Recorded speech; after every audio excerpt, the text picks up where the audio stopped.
Anubis. Ujú.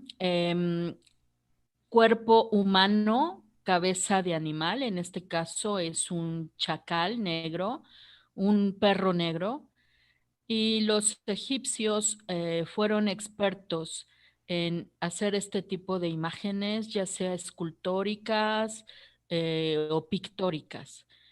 Fueron muy amantes, fue una cultura muy amante de los animales, todo lo referente a animales, ya sea pequeños o enormes, plantas, toda la naturaleza en sí.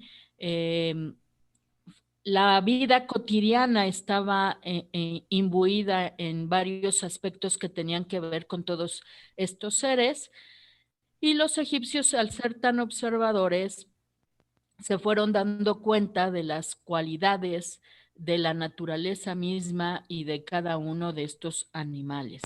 Em, Fueron una gran civilización, como ya ustedes saben, actualmente que ya se han podido descifrar varios de los jeroglíficos egipcios.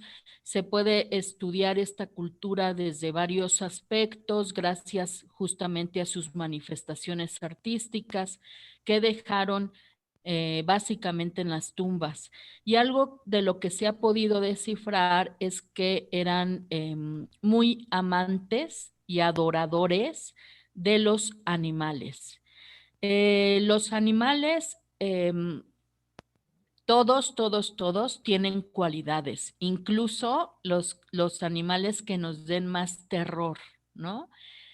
Y esas cualidades eran muy presentes para la cultura egipcia, de tal manera que empezaron a descubrir que algunos de estos animales podrían ayudarles en sus labores cotidianas, en su trabajo, en la agricultura, y fue una de las civilizaciones que empezó la domesticación de los grandes animales, como es el caso de los bueyes, el ganado, los caballos, em, los perros, los gatos, los monos, y los animales que no se pudieron domesticar, aún así los tenían muy presentes y muy cerca, em, porque encarnaban para ellos ciertos valores que tradujeron en dioses, de tal manera que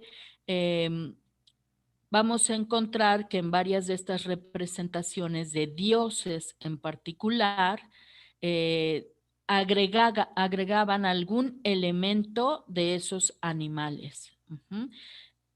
Entonces vamos a entrar en materia.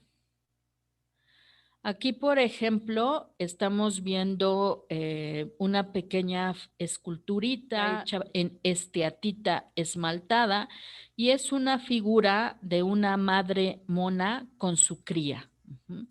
Estas imágenes que vamos a ver, la mayoría son del Museo del Louvre, pero hace un par de años, tal vez hace un año, se hizo una exposición grande de animales y faraones en la Caixa Forum en Madrid. Esa exposición trataba de ir revisando cómo estos faraones, cada uno de ellos tenía especial fascinación por algún animal en particular, y cómo en sus tumbas había muchas imágenes de ellos.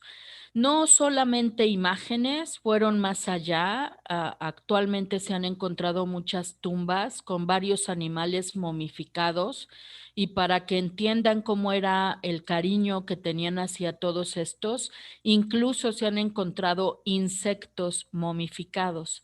Entonces, todos estas piezas eran muy, no solamente interesantes para ellos, sino que formaban parte de su vida. Aquí, por ejemplo, el mono, los egipcios le llamaban ki, y tanto el mono tradicional como algunas otras especies de monos eran tratados como animales de compañía. Ujú. al igual que los perros y los gatos. Y en el caso de los monos, hay varias representaciones en tumbas donde les están ayudando a recolectar frutos de los árboles. Entonces, bien listos los egipcios, pues si no alcanzaban algún fruto de algún árbol, adiestraban a sus monos para que ellos subieran a los árboles para estar bajando los frutos. Y Ok. hay varias pinturas que muestran pues estas imágenes, ¿no? De los monos trabajando, pero no lo hacían en el sentido de esclavos, sino en ese sentido de domesticación. Em, de tal manera que vamos a encontrar que desde los periodos más arcaicos, desde el 3000 antes de Cristo, hasta que ya se dio el cristianismo, los primeros ejemplos, bueno, más bien de la influencia romana y después el primer cristianismo, cuando ya estamos hablando después de Cristo, en todos esos pues miles de años, ¿no? Del 3000 al que será 100 después de Cristo, vamos a encontrar muchas imágenes eh, de animales en toda la cultura egipcia, ¿no? Eh, bueno, en el caso de lo que vamos a ver hoy, son animales que empezaron a tener cierto simbolismo particular en la mitología egipcia. En este caso, el mono, la madre mona, está acompañada de una cría y el mono empezó a representarse como un amuleto de armonía en el hogar. Ujú. De una manera muy realista, vamos a ver puros ejemplos maravillosos de los egipcios porque tenían un sentido muy bien desarrollado del naturalismo, de tal manera que aquí en la escultura podemos ver cómo tallan en el cuerpecito cada uno de los pelitos de la mamá mona y del hijito mono. También dentro de ese naturalismo podemos apreciar cómo nos da muy bien la idea de que están en una acción de ternura, se están abrazando uno al otro y hasta podemos apreciar cómo se están mirando a los ojos. Una escena enternecedora que podemos ver también en la vida humana con una madre e hijo o hija y que los egipcios lo notaron inmediatamente en los animales y lo empezaron a reproducir y no lo dejaron así simplemente como una escena de representación biológica y anatómica de los animales o estudio científico de la vida animal, sino que se volvió un amuleto y la idea de atrapar ese mismo amor, ese mismo cariño, esa misma protección, esa misma ternura en el seno del hogar. Por eso estos amuletos los encontraron muchas veces, bueno, en las tumbas, pero por los mismos frescos que se han visto, se ve que también los enterraban en los hogares. Así que hay, pues yo creo que millones, decenas de animales. Ujú. Nosotros vamos a ver algunas. Este es un peine en forma de íbice, que es este tipo de antílope con cuernos muy grandes y redondeados, con una rodilla en el suelo como en señal de sumisión. Este peine de madera es del año 1550 antes de Cristo. También es de propiedad del Museo del Louvre, pero estuvo en la exposición que les platiqué al principio de la clase de animales y faraones de la Caixa Forum de Madrid. Que fue muy bonita exposición porque justamente se enfocaron en simplemente hablar de esta relación humano-animal en armonía, con respeto y veneración. En este peine, pues no solamente servía para el peinado mismo de la cabellera, sino que también tenía el sentido estético de la figura representada, también de una manera naturalista, como vimos en la Madre Mona anterior.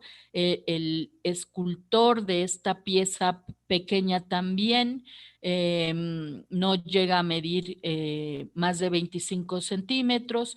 Vemos cómo de una manera muy detallada muestra el cuerno, los ojitos, la barba del animal, y cómo logra también mostrar la línea del cuerpo en este doblez de la rodilla, ¿no? Es decir, es un peine, es utilitario, un objeto utilitario, pero también es un objeto artístico. Así que los antiguos egipcios aprendieron a servirse de la fuerza, resistencia, agilidad de los animales y los convirtieron en colaboradores, como les decía, ¿no? Abrieron las puertas de sus casas a animales como mascotas, aunque todavía no estaba esa idea eran más una compañía, pero ya eran parte de la familia y eso se ve. Hay varios escritos, hay varios testimonios que han dejado ver cómo cuando moría una mascota, un animal de compañía, se hacía un duelo. Entonces, se hicieron muchos amuletos zoomorfos, muchos objetos cotidianos, muchos objetos artísticos, ¿no? En este caso, estamos viendo un cocodrilo. El cocodrilo se convirtió en un dios solar que se llamaba Sobek Re. Sobek con S y B de burro era el dios creador del río Nilo, fertilidad, la vegetación y la vida. Y esto que estamos viendo es un bronce de 10 centímetros. Las representaciones de los dioses con formas de animales lo vamos a ver en toda la mitología egipcia, como les dije antes. Estos dioses podían representarse así, como estamos viendo a Sobek o Sobek, y también podían representarse con cuerpo humano y cabeza de animal. Ajá. Entonces estaban esas dos variantes. En los periodos más arcaicos había una predominancia de representar solamente los animales, eh, pero vamos a ver cómo una vez que empiezan a dominar la figura humana, que más adelante veremos ejemplos, empezaron a tener ese gusto, ¿no? De poner de esa relación de cuerpo humano a cabeza animal. Este cocodrilo es muy lindo y además vamos a ver que algunas otras culturas también empezaron a utilizar al cocodrilo como un dios. Y luego aquí tenemos un gato. Este es un gato en bronce del 330 antes de Cristo, 18 centímetros. Está en una colección de arte en Buenos Aires, Argentina. Vemos al gato sentado en actitud alerta con la cabeza erguida.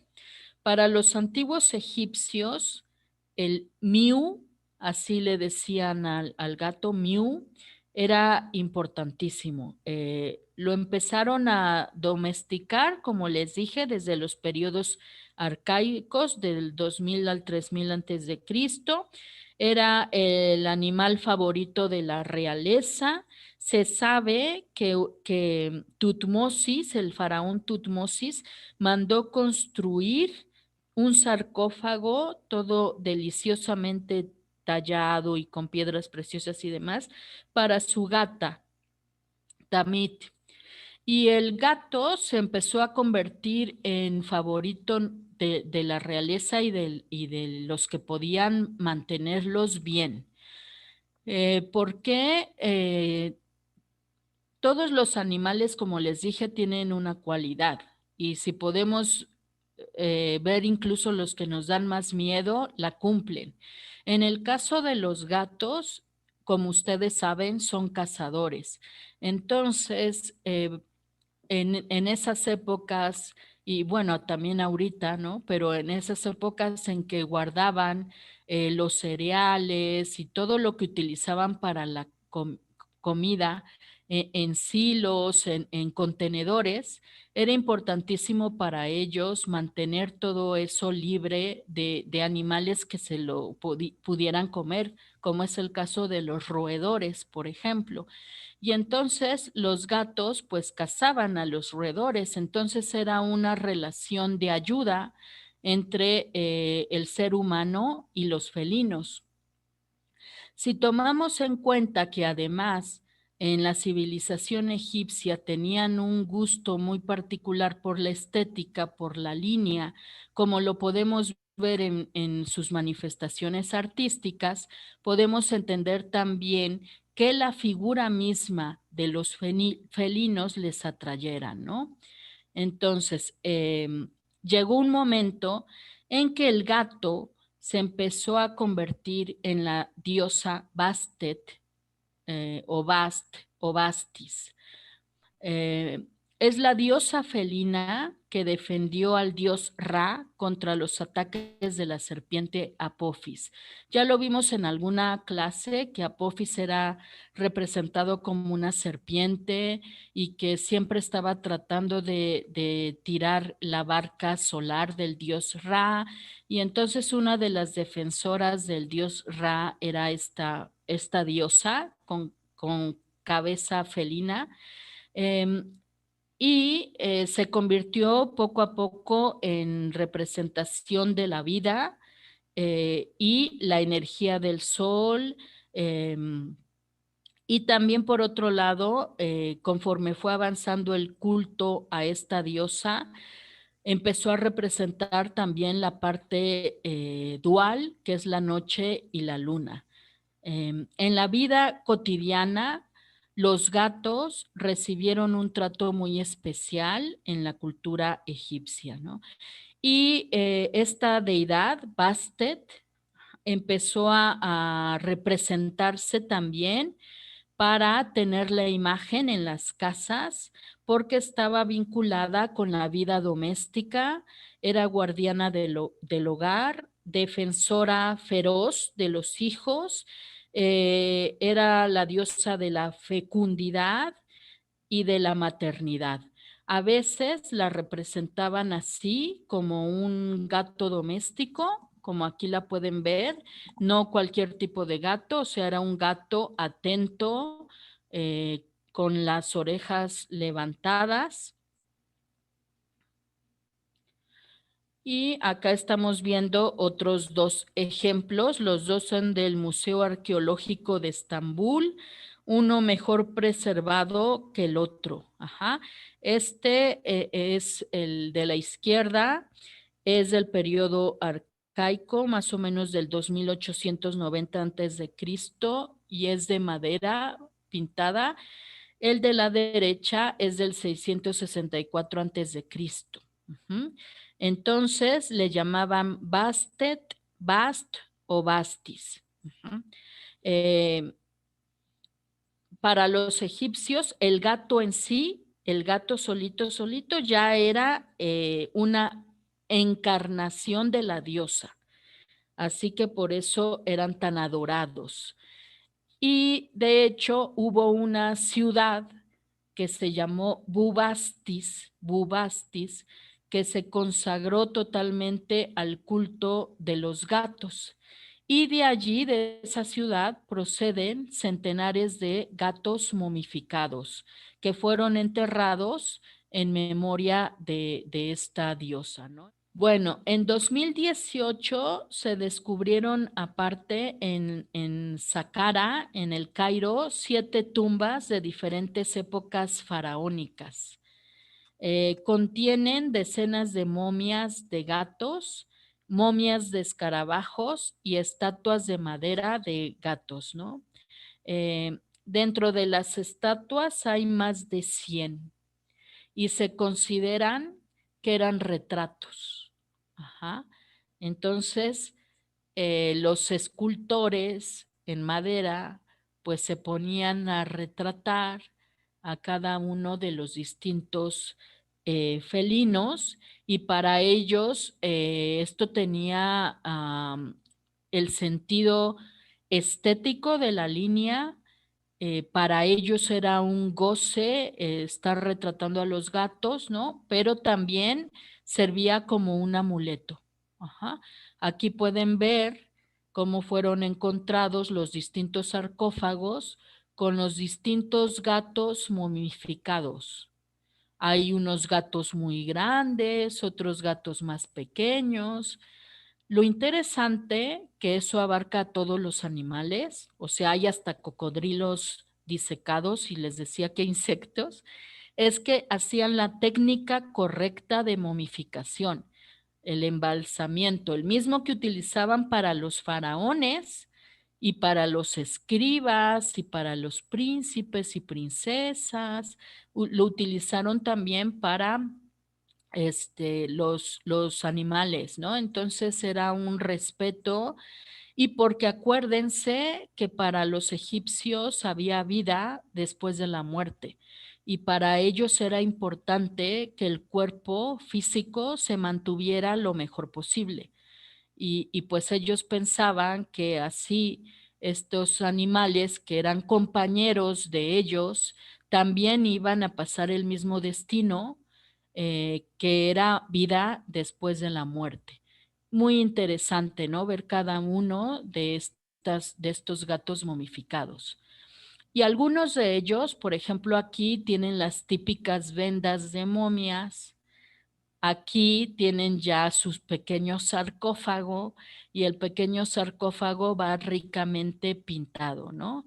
O la línea que yo les comentaba, cómo los egipcios empezaron a tener cierta fascinación por la línea y fueron muy expertos. Por eso vemos que los jeroglíficos, su escritura es muy estética también.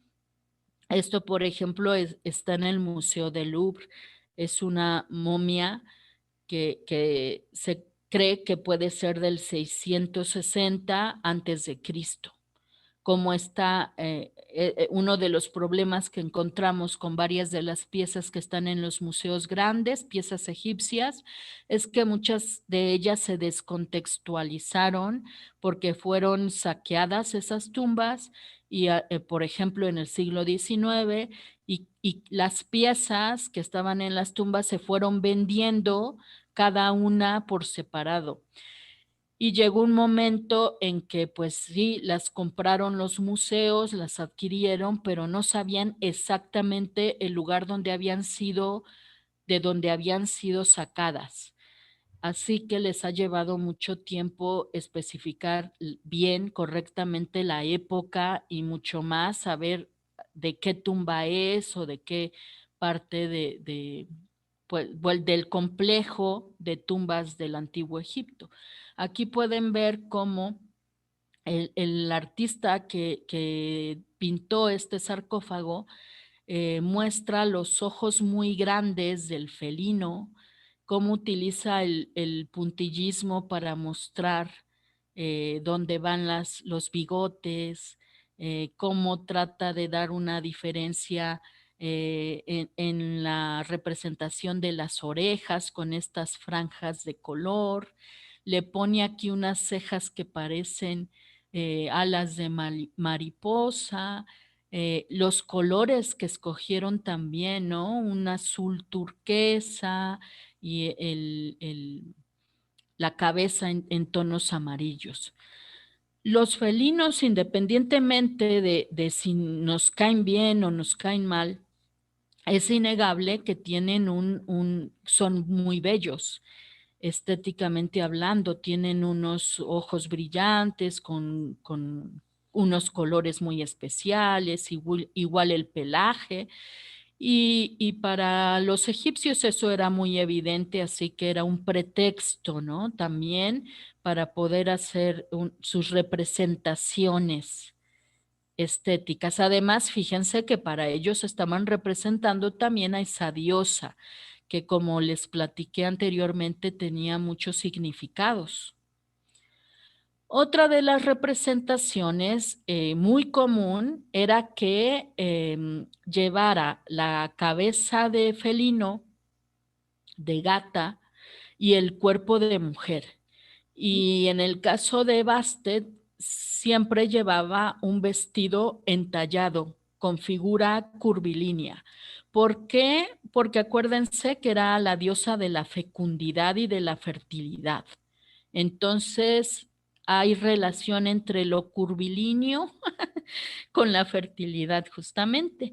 Esto que estamos viendo son dos esculturas en bronce que también están en el Museo del Louvre. También son más o menos del 600 antes de Cristo.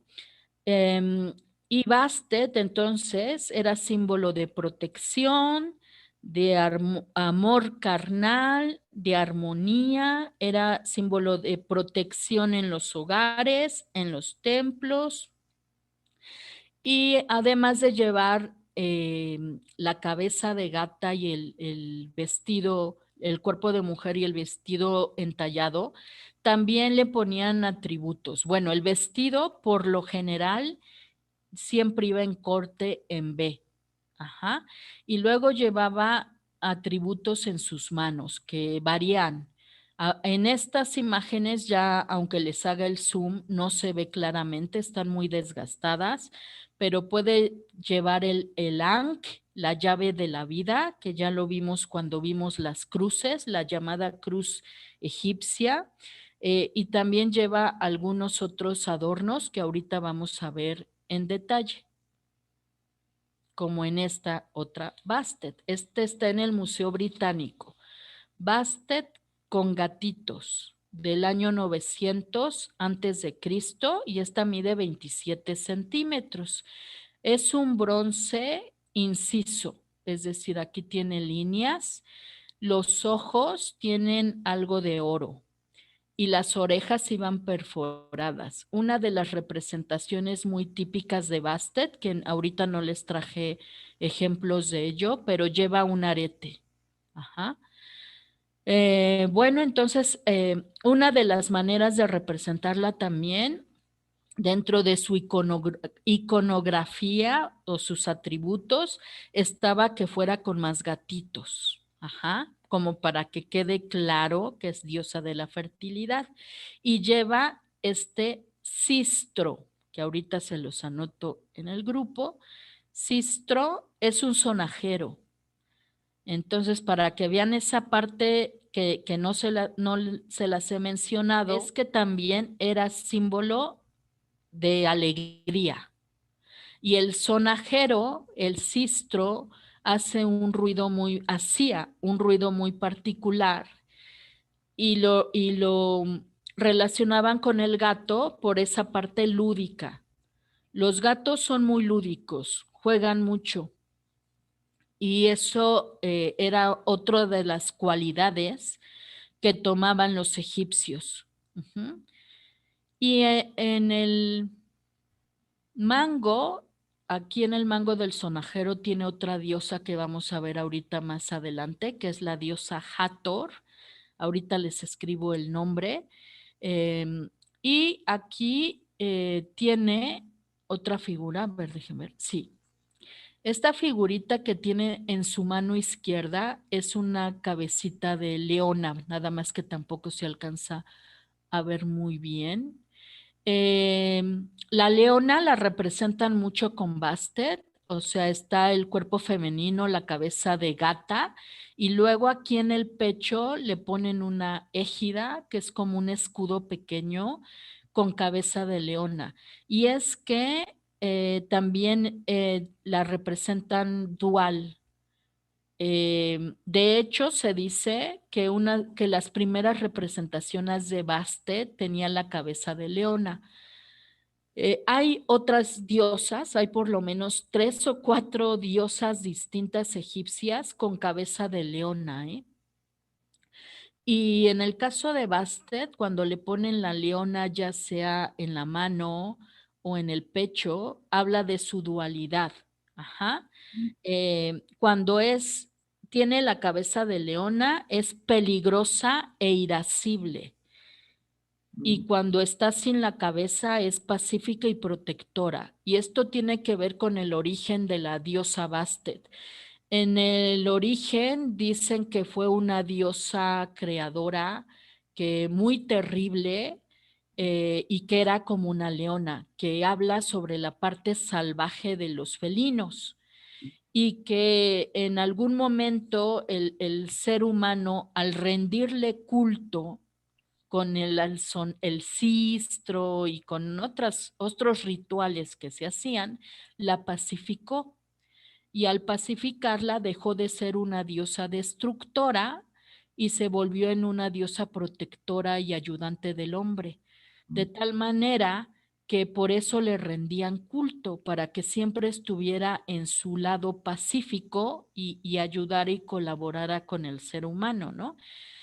Pero tenía siempre ese pelito o ese lado de salvajismo. Y es algo muy, muy bonito, según yo, ¿no? Y bueno, esto es así como un resumen, ¿eh? Porque ustedes ya ahorita, que está muy de moda el gato, hay videos y videos en YouTube y hasta libros sobre el culto a la diosa Bastet.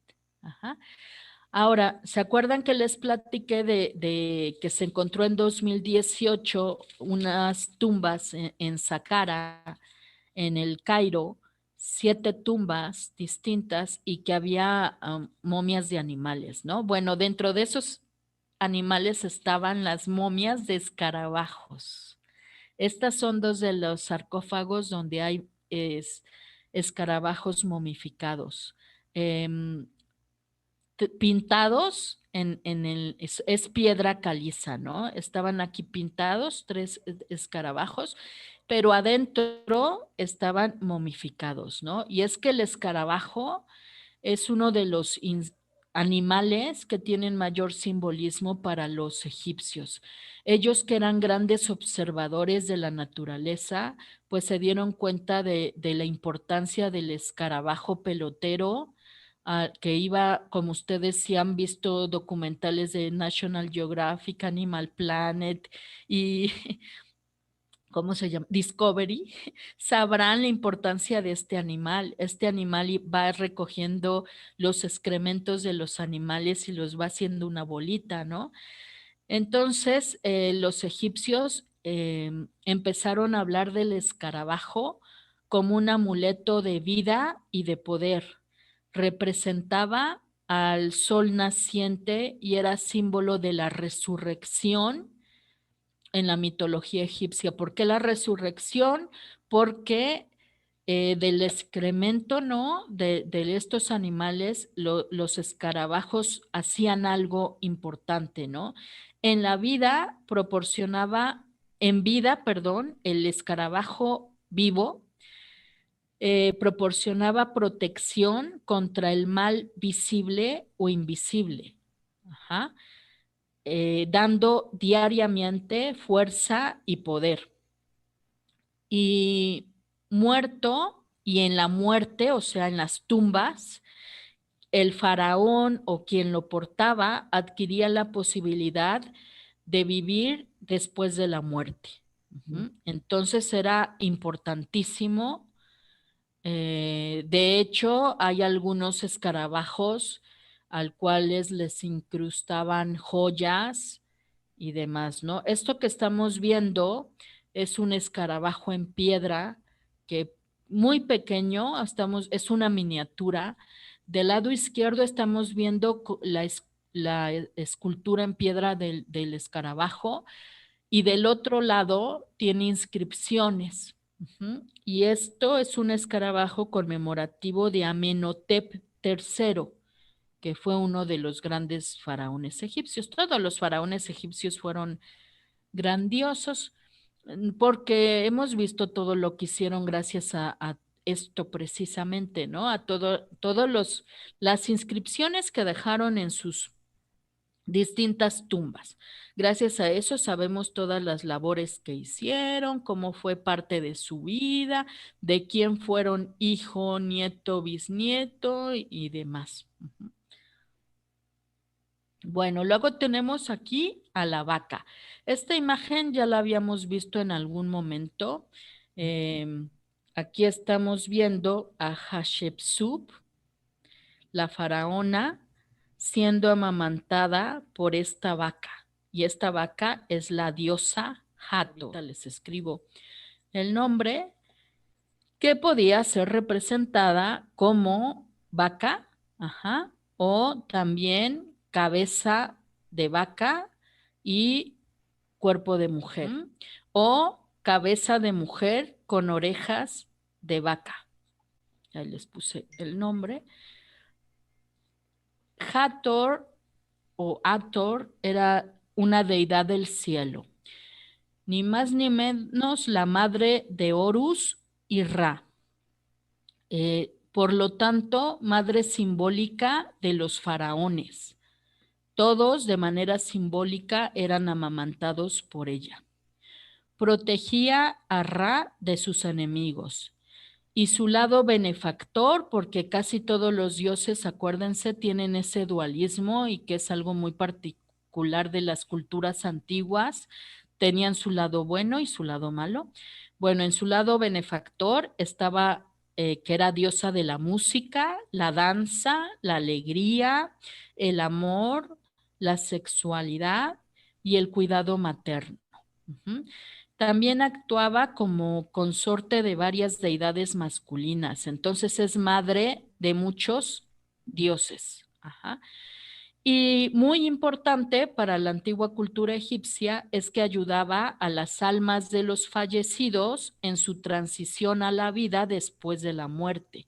Era una de los muchos guías que habían en la mitología egipcia cuando moría cualquier persona, lo ayudaban varios dioses. Uh-huh. Bueno, entonces la representaban como la vaca, ¿no? ¿Y por qué? Pues por toda esa parte maternal, ¿no? Estos atributos que tomaban los egipcios eran pues muy palpables en estos animales, ¿no? Por ejemplo, el gato, el lado de la fecundidad, ¿no? Que tenían hijos las gatas, ¿no? Las vacas, por ejemplo, esta parte de cómo amamantaban a los becerritos. Entonces, todo eso era tomado en cuenta, ¿no? Eh, Esta parte de los cuernos lo empezaron a tomar también como símbolo de Hathor y después empezó a volverse un símbolo solo por sí mismo, los cuernos, y este círculo que vemos aquí entre los cuernos era el disco solar, el símbolo del dios Ra, que era uno de los más importantes para la antigua cultura egipcia, ¿no? Y esta relieve que estamos viendo es del siglo XV antes de Cristo, está en el templo de Deir el-Bahari.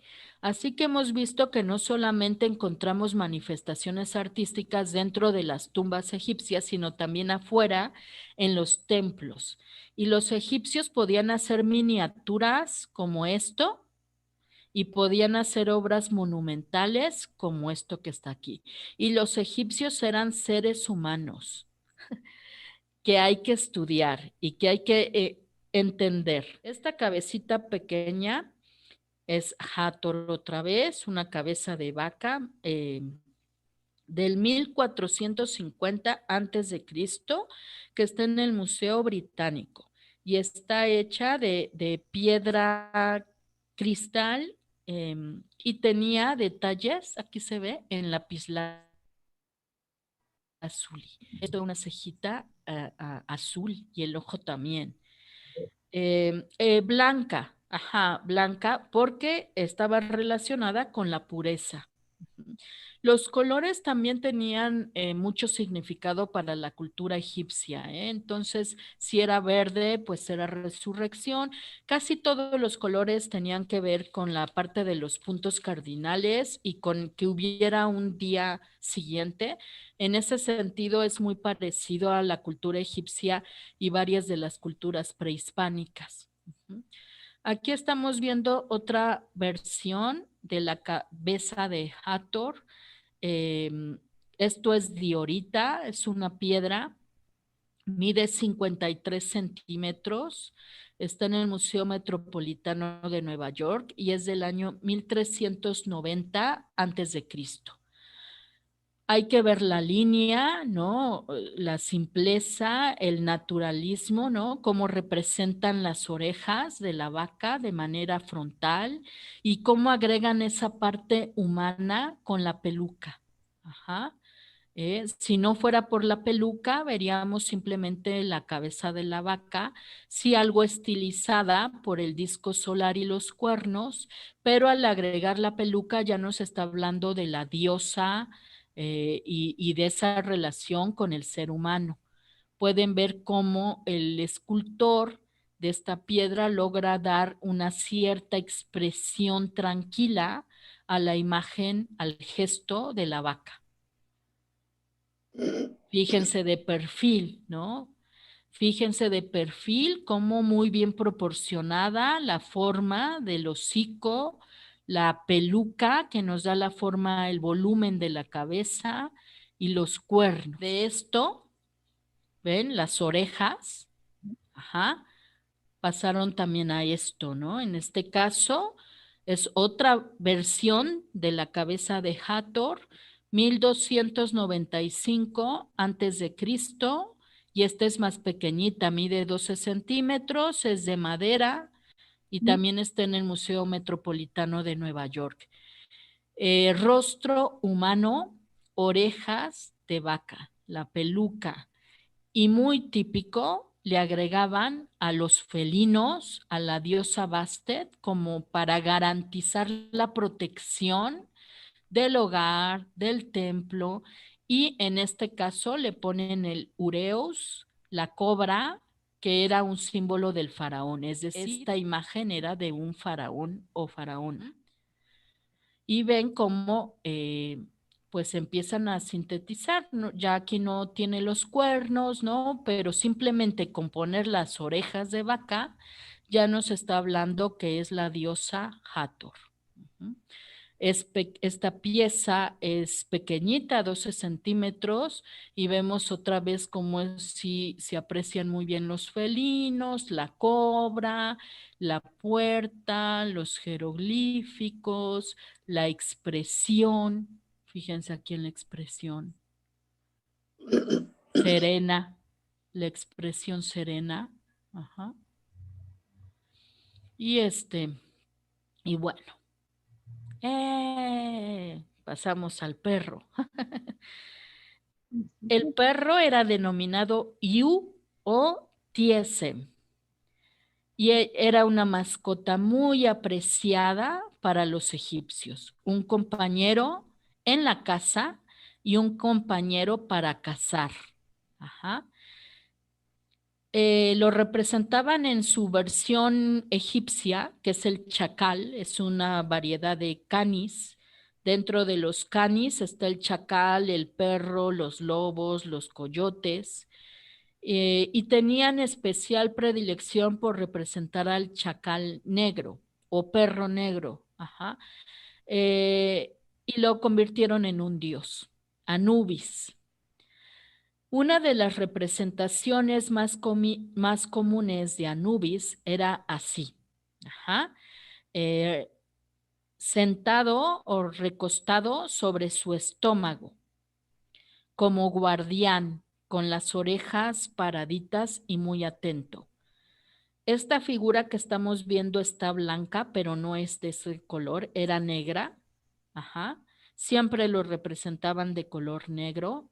Es piedra pintada, pero pues la piedra es difícil que adhiera el color por mucho tiempo y por eso se le perdió el color.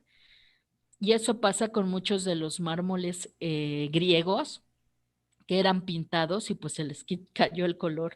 Y esta imagen más o menos es del año igual 600 antes de Cristo y está en el Museo Metropolitano de Nueva York, esta escultura. Entonces, Anubis era el guardián de las tumbas y era el guardián de los hogares. Ajá. Se utilizaba para la vida cotidiana y para salvaguardar a los difuntos en sus tumbas. Era también el que acompañaba a los muertos en su camino hacia el juicio de sus acciones en vida. Y cuando terminaba el juicio, los acompañaba al más allá. Era, por otra parte, maestro y patrón de los embalsamadores, que era una de las profesiones más importantes para el antiguo egipcio. Y era el guardián de la necrópolis, de las tumbas, ¿no? De los grandes complejos funerarios. Anubis se encontraba siempre presente en los momentos de la momificación, del embalsamamiento. Así que era una figura que vamos a encontrar muchísimo en la historia egipcia. Aquí lo estamos viendo de perfil, bien atento, bien guardián, cumpliendo su, ¿cómo se llama? Cumpliendo su oficio para lo que está acompañando ahí al ser humano, con las orejitas bien paraditas, la mirada fija hacia el horizonte. Pueden ver aquí en la piedra cómo tratan de representar su musculatura. Eran perros fuertes pero delgados, un músculo suave. Aquí lo estamos viendo en la otra versión, o sea, una versión es así y esa lo van a encontrar muchísimo, por eso creo que no les traje ninguna, pero lo van a encontrar muchísimo. El Anubis así sentadito totalmente negro. Anubis es el dios más representado junto con Horus en las búsquedas de internet y que los jóvenes saben quién es y todo eso. Y aquí estamos viendo la otra versión, que es cuerpo humano con la cabeza del chacal. Este en particular es bronce del año 700 antes de Cristo y está en el Museo Leiden en los Países Bajos. Mide 15 centímetros y vemos la típica posición egipcia, ¿no? De cuando ya están dando un pasito para dar la idea del movimiento, pero el cuerpo de esta figura es muy fuerte. Pueden ver las pantorrillas y los pies, muy, muy fuertes, las piernas, la cintura breve, el torso amplio y los brazos muy fuertes. Estamos hablando de una figura fuerte, ¿no? Y luego está la cabeza de chacal con la típica peluca, ¿no? Que le da ese contexto humano al dios. Esta es otra versión del 332 antes de Cristo y es madera pintada, también es Anubis, mide 42 centímetros. La cabeza negra, el chacal negro, que el negro también tiene el simbolismo de ser el inframundo, el mundo de los muertos. La peluca puede ser también azul o negra, depende. El azul es el color de la resurrección. El cuerpo humano, el color típico de lo masculino, que son tonos rojizos, y la vestimenta típica. Como pueden ver, estás también dando un paso, caminando, y esta figura está sobre algo, ¿no? Sobre una tarima o algo así. Aquí lo pueden ver. Y tiene también su decoración. Viéndolo de frente, no parece que está diciendo tranquilos, tranquilos. Pueden ver la expresión o no expresión del chacal, o sea, nos queda claro que es un perro, el tocado y los adornos, los colores de la vestimenta, el color rojizo, que también habla sobre la muerte, también tiene este simbolismo de la muerte, resurrección. Y bueno, esta figura es muy típica del dios Anubis. Si le ponen esto a los niños y adolescentes, seguramente van a saber quién es. o les va a llamar muchísimo la atención, porque justamente ahorita está de moda entre los jóvenes las figuras así, cuerpo humano, cabeza de animal o animales humanizados que tienen esas cualidades animales, ¿no? ¿Por qué veíamos que en la actualidad está el gusto por representar tanto lo animal? En la actualidad, no en esa época. Ah, decíamos, si recuerdan en algunas clases, que en el arte moderno se empezó a poner de moda, por ejemplo, con Franz Marc, solamente representar a los animales, ¿no? Y dejó de verse a lo humano. Y fue porque después de las guerras mundiales, la primera y la segunda, hubo un desencanto del propio ser humano con lo humano y se empezó a ver más las cualidades de los animales, de tal manera que en esta época los animales tienen más cualidades que lo humano, no porque así sea, sino porque es muy evidente. Casi todos nosotros tenemos mascotas y las mascotas no nos reclaman. Bueno, ya sí reclaman, pero no sé si me entiendan. Sí, Se empezó a ver más las cualidades de lo animal que lo humano. Y eso fue muy evidente después de las guerras mundiales. De tal manera que ahora los jóvenes están muy comprometidos con el mundo animal y vamos a ver que empiezan a pintarlos muchísimo, vamos a ver muchas caricaturas con los animales, películas, literatura, y por eso claro, ven esto de la cultura egipcia y les encanta a los jóvenes. ¿No conocían los caballos, Pati? Sí, también hay representaciones de caballos. Ah, sí. Sí. Bueno, aquí estamos viendo una página del libro de los muertos de Unefer o Hunefer, ahorita les pongo el nombre.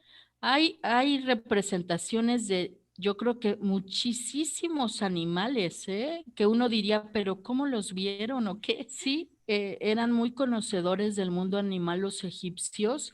Algunos se ha podido ver que se ve que fue, no es que los vieran ahí, sino que tenían idea de ellos, ¿no? Bueno, ya les puse ahí el nombre del libro de los muertos de Unefer, 1285 antes de Cristo. Está en el Museo Británico, es un papiro y está mostrando la momia de este faraón tenida por el dios Anubis. Ujú.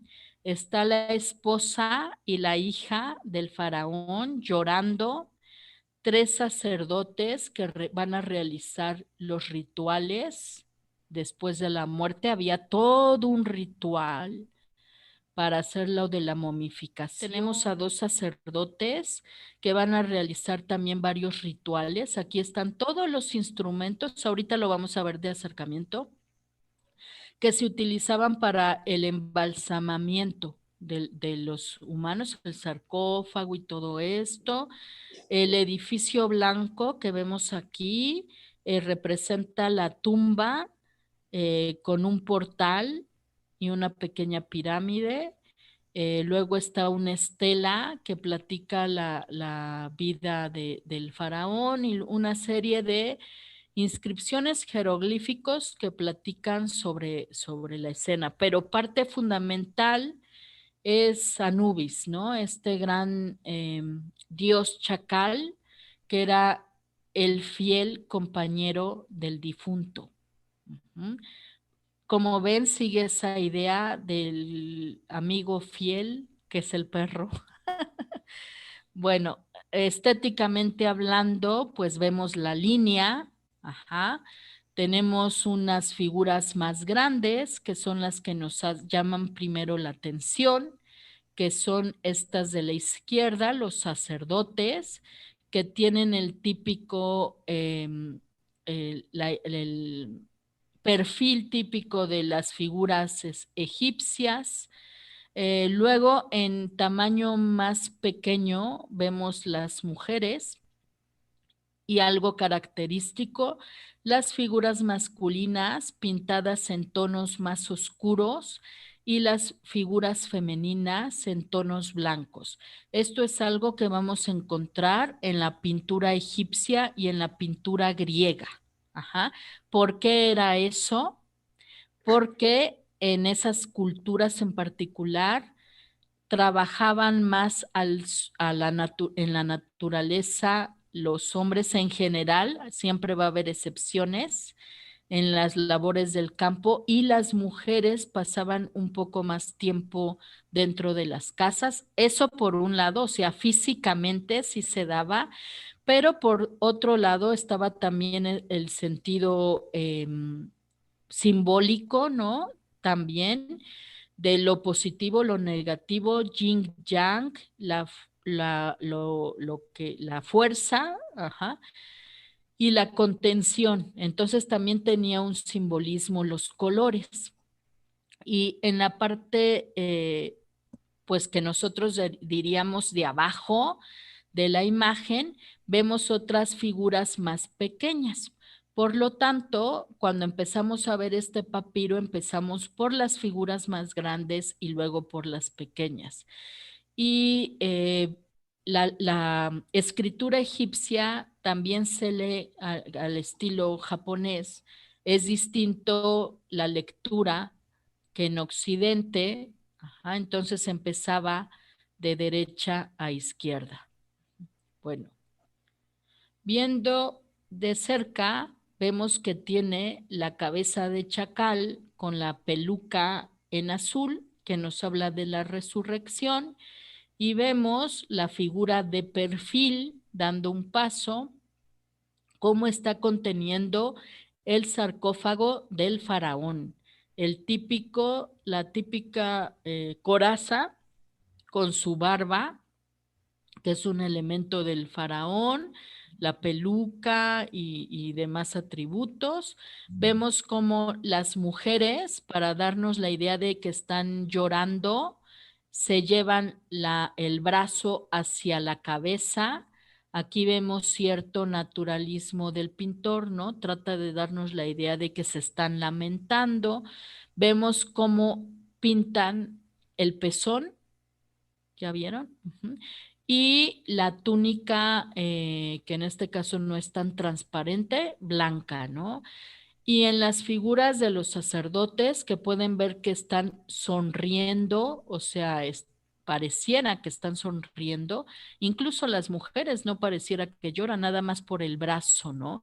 Y por la inscripción sabemos que sí estaban sollozando, pero los sacerdotes parece que están contentos porque van a cumplir su trabajo, que es ayudar a mantener el cuerpo del faraón para que pueda utilizarlo en su otra vida. Uh-huh. Y ahí tiene todos tienen sus atributos, también van caminando. Y esta técnica era muy al estilo de la acuarela, ¿eh? Cuando pintaban, son pigmentos que se diluían con agua. Algo muy importante de a ver, déjenme ver, de papiro es esta escena. Los animales, no crean que todo era vida sobre hojuelas para ellos con los egipcios. No, no, no. Tenían que cumplir también la función de alimentación para el ser humano, ¿no? Entonces se les sacrificaba. Y era muy común el sacrificio de los animales para los dioses. Y si no se hacían sacrificios para los dioses, se hacían en las tumbas, ¿no? Y aquí vemos cómo están preparando todos los elementos para el ritual de embalsamamiento del faraón.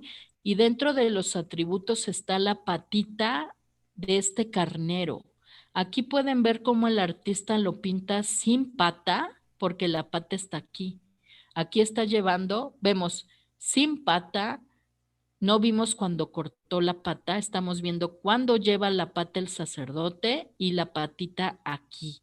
Pero algo así muy interesante de la obra es el gesto de la mamá vaca. Fíjense, a ver si puedo hacer un acercamiento de la expresión. Se ve como, no, mi hijito, le cortaron la pata. ¿Ya vieron? Está como en expresión la vaca, la mamá del carnero.